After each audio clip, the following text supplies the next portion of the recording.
हरि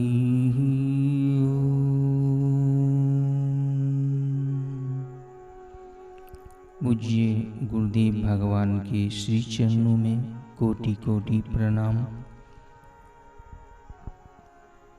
गौ प्रेम से जुड़े पूज्य बापू जी के कुछ प्रेरणाप्रद हृदय स्पर्शी प्रसंग।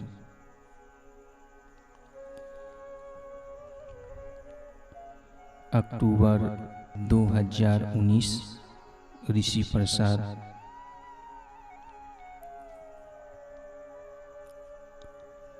पूज्य बापू जी ने न केवल गौ महिमा जन जन तक पहुंचाई है, बल्कि गौ सेवा के अनेक कार्य भी किए हैं।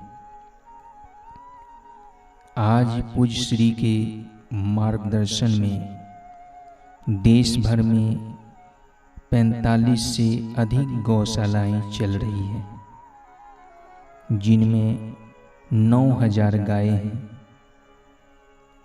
अपनी अति व्यस्त दिनचर्या में से भी समय निकालकर गायों के चारा, पानी, रख रखाव आदि का ध्यान रखना। कई बार गौशालाओं में जाकर स्वयं अपने हाथों से गायों की सेवा करना, गौपालकों को प्रोत्साहित करना आदि कार्य बापू जी के गौ प्रेम को दर्शाते हैं। संत श्री का यह दैवी कार्य सभी के लिए अत्यंत प्रेरणाप्रद साबित हुआ है। पूज्य बापू जी के साधक एवं बापू जी को जानने मानने वाले समस्त अनुयायी सदैव गौ सेवा के लिए तत्पर रहते हैं। यहाँ ऐसे ही कुछ प्रसंग बता रहे हैं सयोपुर गौशाला के गजानंद भाई, जो सन 2000 से गायों की सेवा में रत हैं तथा जिन्हें सन 1986 से पूज्य बापू जी का सत्संग सानिध्य प्राप्त होता रहा है। एक भी गाय कत्ल खाने नहीं जानी चाहिए। सन 2000 में राजस्थान में भीषण अकाल पड़ा था। उस समय निवाई जिला टोंक, राजस्थान व आसपास के गांवों के लोग पानी एवं घास के अभाव में गायों को छोड़ देते थे, तो कत्ल खाने वाले उन्हें ले जाते थे। निवाई के कुछ साधकों व अन्य लोगों ने जब गायों की ऐसी स्थिति देखी तो उनसे रहा न गया। वे यहाँ वहाँ घूमने वाली बेसहारा गायों को लेकर एक जगह रखते और उनके खाने पीने की व्यवस्था करते। गायों की संख्या रोज बढ़ते बढ़ते 1460 तक पहुंच गई। इतनी सारी गायों की व्यवस्था करना व इतना खर्च करना उनके लिए संभव नहीं था। इलाज आदि के अभाव में कई गायें मर भी जाती थी। पूज्य बापू जी तक जब यह बात पहुंचाई तो गुरुदेव ने तुरंत गायों की सेवा में लगने का आदेश दिया। उस समय मैं दुंडा ईचा महाराष्ट्र आश्रम में था। गुरुदेव ने मुझे बुलाया, बोले तुम लोग जाकर गायों की सेवा में लग जाओ। एक भी गाय कत्ल खाने नहीं जानी चाहिए। पैसा जितना चाहिए भेज देंगे, अच्छे से अच्छा डॉक्टर लाओ, पशु आहार लाओ और गायों को खिलाओ। गुरुदेव के निर्देशानुसार हम कुछ भाई निवाई पहुँचे और गायों को चारा पानी व चिकित्सा उपलब्ध कराई। आगे चलकर निवाई में एक भव्य गौशाला का निर्माण हुआ, जिस सन 14 जून 2000 को पूज्य बापू जी के कर कमलों से हुआ। बारिश के रूप में बरसी गुरु कृपा। निवाई में करीब 2100 गायें हो गई थी और एक ही बाड़ा था। इतने गायों को एक व्यवस्था करना मुश्किल होता था। पता चला कि निवाई से 210 किलोमीटर दूर सयोपुर के पास जंगल में गायों को रखने की व्यवस्था हो सकती है। तो हम 8-10 आश्रमवासी भाई निवाई से 1400 गायों लेकर वहाँ के लिए निकल पड़े। हम हर रोज 20 से 25 किलोमीटर चलते और शाम होने पर किसी गांव में रुक जाते। कई जगह गांव के लोगों को चिंता होती कि ये यदि गायों को छोड़कर चले गए तो हमारा क्या हाल होगा। तो वे रुकने का विरोध करते, रात में हम पर नजर रखते। सुबह जब हम आगे बढ़ते थे तो उन गांव के लोग भी अपनी गायें हमारी गायों में मिला देते। इस प्रकार गायों की संख्या बढ़ते बढ़ते 2400 से 2500 हो गई।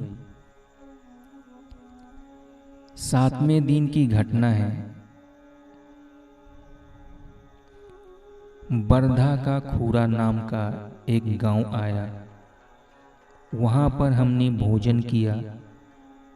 हमको लगा कि आगे पानी मिल जाएगा। 10-12 किलोमीटर चले होंगे। चारों तरफ जंगल ही जंगल था। कहीं पर भी पानी का कोई साधन नहीं दिख रहा था। मोबाइल की व्यवस्था थी नहीं। बकरी चराने वाले लोग मिले। उनसे पूछा तो उन्होंने बताया कि यहाँ से 8-10 किलोमीटर दूर तालाब है। सूर्य आग बरसा रहा था, गला सूख रहा था और गायें भी प्यास से व्याकुल हो रही थी। हालत बहुत गंभीर थी। 1-1 किलोमीटर रास्ता पार करना भी टेढ़ी खीर था। ऐसे में 8-10 किलोमीटर चलना असंभव था। हमको एक गुरुदेव का ही सहारा दिख रहा था। हमारे हृदय से प्रार्थना निकल रही थी, गुरुदेव अब नहीं चला जाता, अब आप ही बचा सकते हैं। थोड़ी ही देर में जो चमत्कार हुआ उसकी हमने कल्पना भी नहीं की थी। वहाँ बारिश होने लगी और इतनी हुई कि गड्ढे आदि पानी से भर गए। हम लोगों ने पानी पिया और गायें भी तृप्त हो गई। हम सभी भाई गुरुदेव का गुणगान करते हुए आगे बढ़े और वहाँ ऐसा कुछ देखने को मिला, देखकर आश्चर्य को भी आश्चर्य हो जाए। मात्र आधा-पौना किलोमीटर के बाद एकदम सूखी जमीन थी, अर्थात जहाँ जहाँ गायें थी वहीं पर बारिश हुई थी। उसके अलावा के क्षेत्र में एक बूंद भी पानी नहीं गिरा था। उस समय मैंने बापूजी की सर्वव्यापकता व सर्वसमर्थता का प्रत्यक्ष अनुभव किया। इतना ही नहीं, गुरु कृपा ऐसी बरसी कि हम गायों को लेके आगे जिस जिस गांव से गुजरते वहां वहां बारिश होने लगती। आखिर 11वें दिन हम गंतव्य स्थल पर पहुंच गए। वहां पर आसपास के गांवों के 40-50 लोग आए और गायें रखने का विरोध करने लगे। लेकिन उन्हीं के गांवों के कुछ लोगों ने जब कहा कि जब से बापूजी की गायें यहाँ पर आई हैं, तभी से तो अपने यहाँ बारिश शुरू हुई है, तो उन्होंने भी इस सच्चाई को स्वीकार किया और गायों को रखने की स्वीकृति दे दी। इतनी सारी गायों को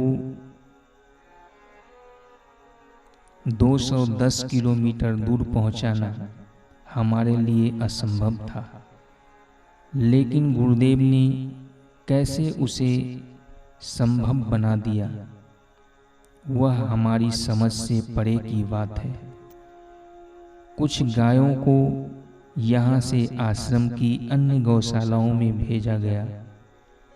आज श्योपुर में 1800 गायों की सेवा का भागीरथ कार्य पूज्य श्री की कृपा से अविरत चल रहा है। गायों के प्रति इतना प्रेम 2004 के आसपास की घटना है। बापूजी सत्संग करने श्योपुर पधारे थे।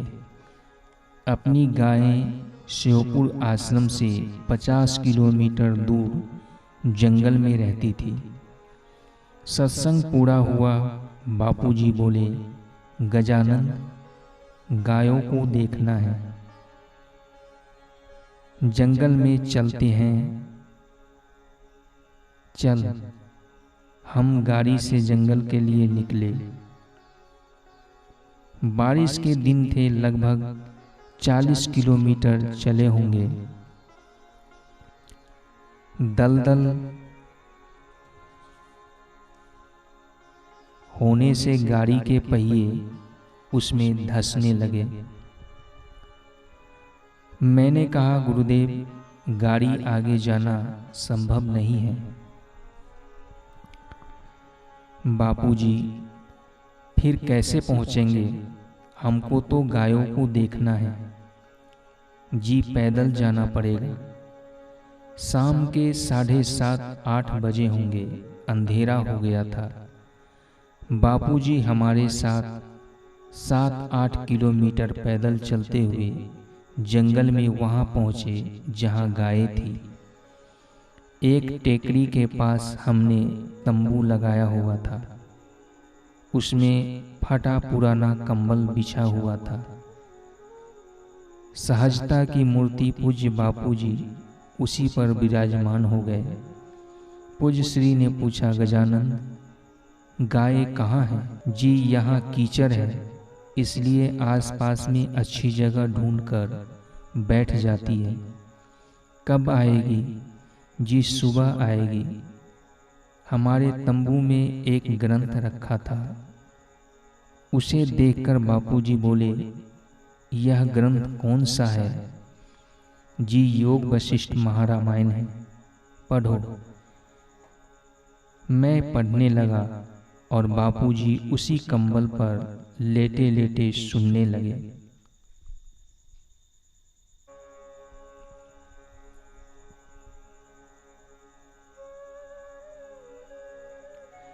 दो 5 मिनट पढ़ा।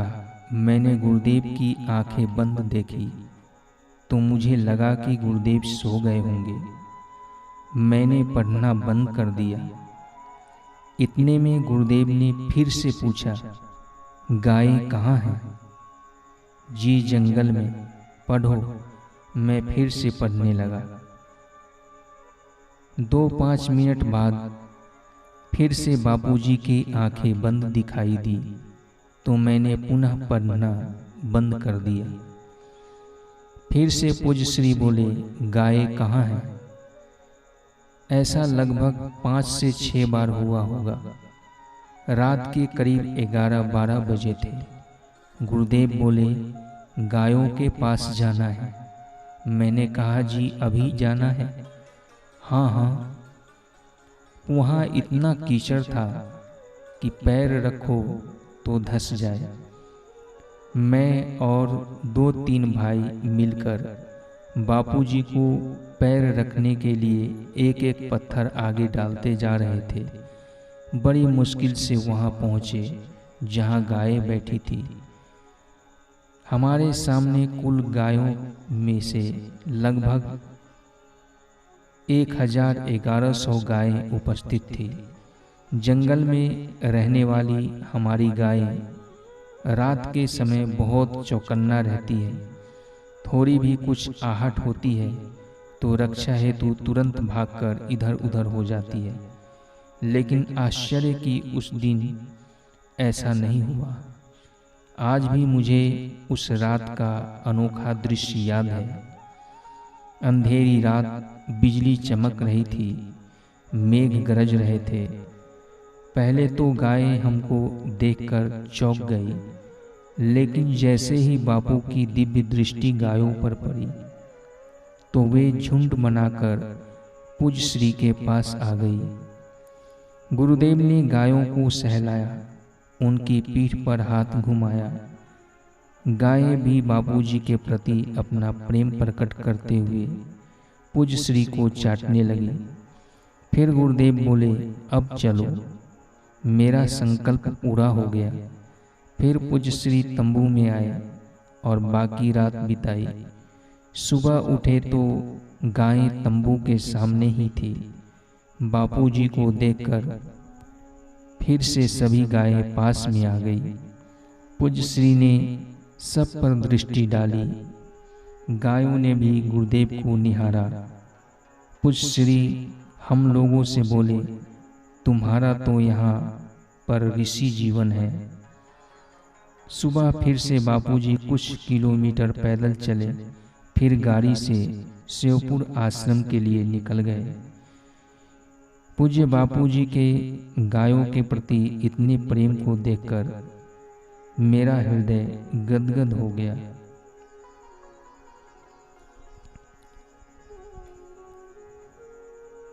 क्रमशः हरि